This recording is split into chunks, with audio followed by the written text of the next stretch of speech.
चुकीची माहिती देऊन योजनेचा लाभ घेणाऱ्यांची चौकशी होणार। महिला आणि बाल कल्याण मंत्री अदिती तटकरेंची ट्विटमधून माहिती। अर्जदारांच्या छाननीबाबत सरकार सजग आहे असे अदिती तटकरे यांनी म्हटलं।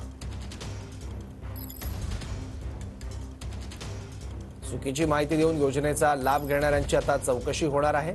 महिला आणि बाल कल्याण मंत्री अदिती तटकरेंनी ट्विटमधून ही माहिती दिली आहे। अर्जदारांच्या छाननीबाबत सरकार सजग आहे असे अदिती तटकरे यांनी ट्विटच्या माध्यमातून सांगितलं आहे। मुख्यमंत्री माझी लाडकी बहीण योजनेअंतर्गत बनावट लाभार्थ्यांची नोंदणी करण्याचा गैरप्रकार। हा अंगणवाडी सेविकांच्या सजगतेमुळे अर्ज पडताळणीच्या वेळी सप्टेंबर महिन्यातच निदर्शनास आलाय।